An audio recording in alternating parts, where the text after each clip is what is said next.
Connaissez-vous le géocaching? Ce loisir a été inventé en 2000. C'est une sorte de jeu de piste version 2.0.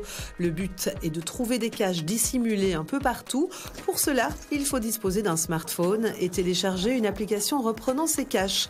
Le géocaching a des millions d'adeptes à travers le monde. Il a également son succès chez nous. Au-delà du jeu, il faut aussi y voir un véritable outil touristique. Namur ne s'y est pas trompé en accueillant récemment une rencontre internationale de géocaching. Un rendez-vous sera également proposé en 2020 sur le site des Lacs de l'Odeur.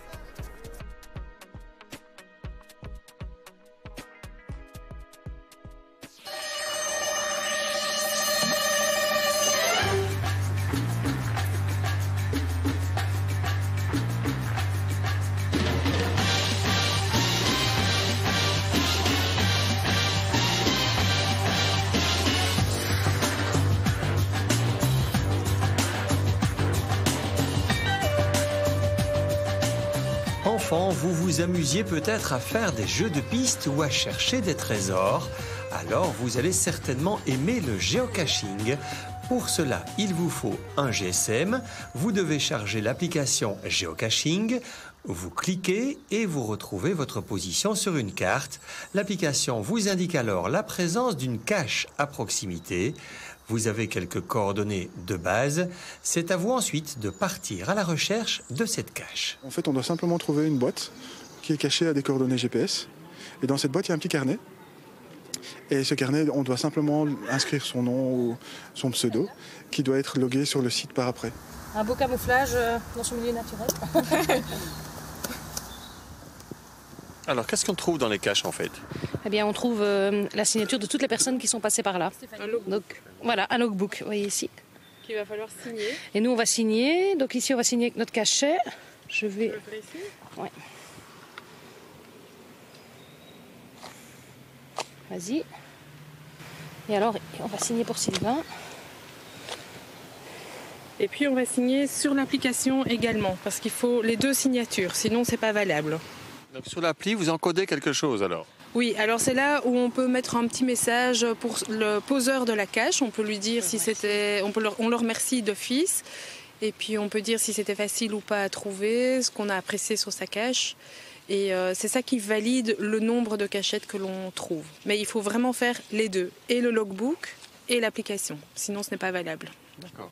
Alors c'est un peu spécial comme cache là, c'est quoi ça? Un escargot de mer avec de la colle et on a mis une petite boîte pour mettre le logbook. Ça c'est un peu camouflage quand même ça. Mais des fois c'est mieux camouflé avec du camouflage militaire dans les arbres et tout.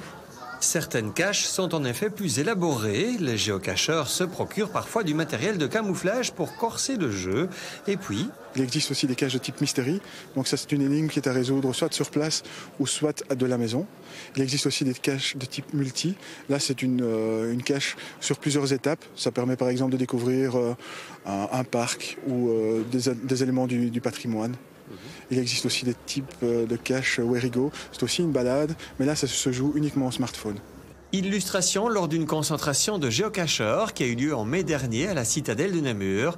Des amateurs venus du monde entier sont partis à la découverte de plus de 500 caches et de la région.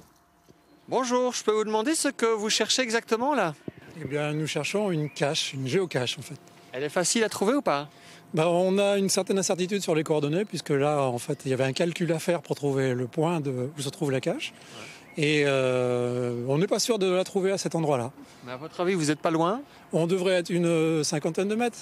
Eh bien, on va voir ça alors. Merci, oui, on va essayer.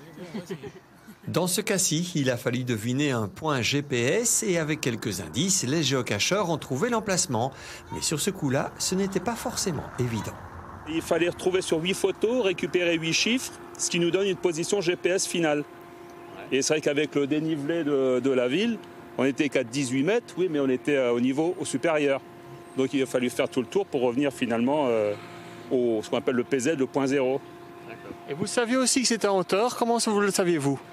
Avec les indices qui sont notés par celui qui l'a caché. C'était marqué 1,50 m du sol. Donc ça peut être au-dessus d'un panneau, et là c'était dans l'arbre, dans le faunie à oiseaux. Le géocaching, c'est vraiment amusant. Ces géocacheurs français, par exemple, ont déjà trouvé plus de 6000 caches à travers l'Europe. Pour eux, c'est une manière de faire du tourisme différemment. On est passionnés parce que ça nous fait rencontrer des endroits magnifiques, ça nous fait découvrir donc dans la ville des petits coins un petit peu retirés, moins touristiques, mais plutôt pittoresques. Donc ça nous fait faire un tourisme un petit peu parallèle. Donc on découvre plein de choses, mais aussi pour la nature, pour les balades en forêt, ça nous donne des idées de parcours. Et ce qui est bien, c'est qu'on peut en faire au rythme que l'on veut. Parfois à vélo, parfois à pied, parfois en balade, parfois un peu plus sportif, avec des challenges. Des caches faciles, des caches plus difficiles. Voilà, donc il y en a pour tous les goûts et nous, ça nous éclate. Le géocaching permet en effet de développer un tourisme doux. Le rassemblement à la citadelle de Namur, par exemple, a attiré entre 3000 et 5000 personnes. Tout ça, c'est très bon pour la région. Ah, tout à fait, parce que depuis maintenant plus d'1 an, les gens parlent de Namur sur les différents réseaux de la communauté géocaching. Les gens se renseignent sur Namur, sur les spécialités locales, sur ce qu'il y a à visiter. Donc on a été un peu guide touristique pendant plusieurs semaines à expliquer qu'il y a ça à visiter, ça à visiter. Mais ça va au-delà de Namur. Par exemple, beaucoup de gens viennent, sont là depuis le début de la semaine et vont passer une journée entière à Bruxelles ou une journée entière visiter Liège, Charleroi, visiter les autres villes, visiter les villes dont on parle dans l'actualité. 25 nationalités différentes ont participé à l'événement. On est venu à Namur depuis quasiment tous les continents. Yeah, hello. I'm from Sweden and taking part of this event. Bonjour, je suis Tom Lorté, je viens de Edegem. Bonjour, je m'appelle Lord Casque Noir. Bonjour, c'est les Barges de Staff. Bonjour, c'est Carmine. Bonjour, c'est Bobinette. Et nous venons d'Alsace.